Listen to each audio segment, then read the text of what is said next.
आकाशवाणी गोरखपुर से क्षेत्रीय समाचार।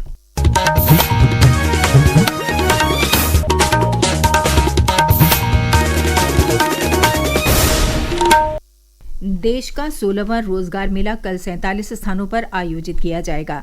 इस दौरान प्रधानमंत्री नरेंद्र मोदी वीडियो कॉन्फ्रेंसिंग के जरिए विभिन्न सरकारी विभागों और संगठनों में नवनियुक्त युवाओं को 51,000 से अधिक नियुक्ति पत्र देंगे।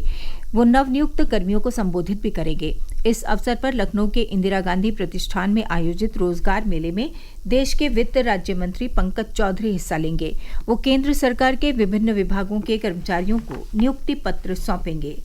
भारतीय अंतरिक्ष यात्री ग्रुप कैप्टन शुभांशु शुक्ला और एक्सियोम 4 मिशन के 3 अन्य क्रू सदस्यों की वापसी यात्रा 14 जुलाई से शुरू होगी।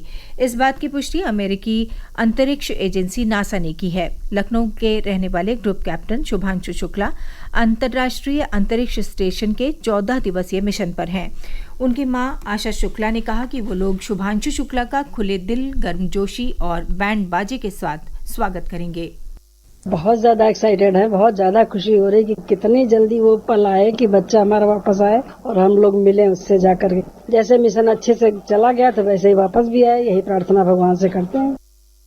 पवित्र सावन माह के पहले दिन आज सुबह से ही बड़ी संख्या में श्रद्धालु शिव मंदिरों में भगवान शिव की पूजा अर्चना कर रहे हैं। वाराणसी के काशी विश्वनाथ धाम में सावन माह के पहले दिन की शुरुआत भगवान विश्वनाथ की मंगला आरती से हुई।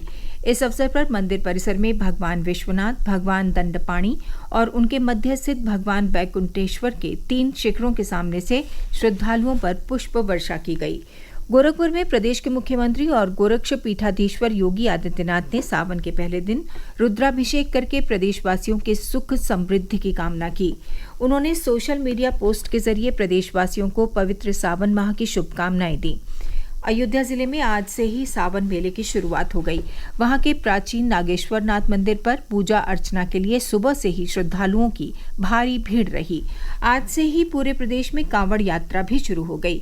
यात्रा के दौरान सुरक्षा और साफ सफाई संबंधी कड़े प्रबंध किए गए हैं। प्रदेश से बड़ी संख्या में कांवड़ यात्री उत्तराखंड के हरिद्वार, ऋषिकेश, नीलकंठ महादेव और गंगोत्री धाम के लिए रवाना होने लगे हैं। कांवड़ यात्रा को देखते हुए उत्तराखंड सरकार ने भी विशेष प्रबंध किए हैं। कांवड़ यात्रा आज से शुरू होकर 23 जुलाई तक चलेगी। कांवड़ियों की सुविधा और यात्रा व्यवस्था बनाए रखने के लिए राज्य पुलिस, एसडीआरएफ और अर्धसैनिक बलों के 7,000 से ज्यादा जवानों को तैनात किया गया है। मेले के दौरान यात्रा मार्गों पर स्वास्थ्य शिविर, एम्बुलेंस, मोबाइल शौचालय, पेयजल और कचरा प्रबंधन की भी व्यवस्था की गई है। साक्षी सिंह, आकाशवाणी समाचार, देहरादून।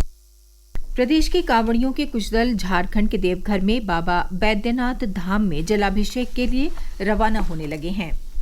मुख्यमंत्री योगी आदित्यनाथ ने अपने गोरखपुर प्रवास के तीसरे दिन गोरखनाथ मंदिर में आयोजित जनता दर्शन कार्यक्रम में लोगों की समस्याएं सुनी। उन्होंने अधिकारियों को निर्देश दिया कि किसी भी गरीब की जमीन पर अवैध कब्जा न होने पाए। उन्होंने अधिकारियों से यह भी सुनिश्चित करने को कहा कि किसी भी जरूरतमंद का इलाज पैसे के अभाव में न रुकने पाए। भारतीय रिजर्व बैंक ने कहा है कि 2,000 रुपए के नोट प्रचलन में नहीं हैं, लेकिन ये अब भी कानूनी रूप से वैध हैं। रिजर्व बैंक के गवर्नर संजय मल्होत्रा ने वित्त से संबद्ध संसदीय स्थायी समिति को भारत की आर्थिक वृद्धि के बारे में जानकारी देते हुए ये स्थिति स्पष्ट की है। आज विश्व जनसंख्या दिवस मनाया जा रहा है। इस वर्ष का विषय है मां और बच्चे के स्वास्थ्य और कल्याण के लिए गर्भावस्था के दौरान सही देखभाल। इस अवसर पर केंद्रीय स्वास्थ्य मंत्री जेपी नड्डा ने कहा है कि मातृ और शिशु स्वास्थ्य में अच्छे परिणाम प्राप्त करने के लिए माता पिता को पालन पोषण की सही योजना तैयार करनी चाहिए। वहीं मुख्यमंत्री योगी आदित्यनाथ ने एक सोशल मीडिया पोस्ट में कहा कि संतुलित जनसंख्या ही समृद्ध समाज और सतत विकास की सुदृढ़ आधारशिला है। उन्होंने प्रदेशवासियों से अपील की है कि सभी लोग संतुलित जनसंख्या सक्षम भारत के संकल्प को सशक्त करें। प्रदेश भर में आज से दस्तक अभियान की शुरुआत हो गई। इसके तहत स्वास्थ्य टीम 31 जुलाई तक घर घर जाकर स्वस्थ व्यवहार के जरिए संचारी रोगों को हराने का संदेश देंगी। गोरखपुर जिले में आज इस अभियान की शुरुआत करते हुए वहां के मुख्य चिकित्सा अधिकारी ने बताया कि दस्तक के दौरान संचारी रोगों के प्रति संवेदीकरण के साथ साथ स्वास्थ्य टीम मरीजों को सूचीबद्ध करेंगी और उन्हें इलाज के लिए नजदीकी अस्पताल भी भेजेंगी। समाचार समाप्त हुए। नमस्कार।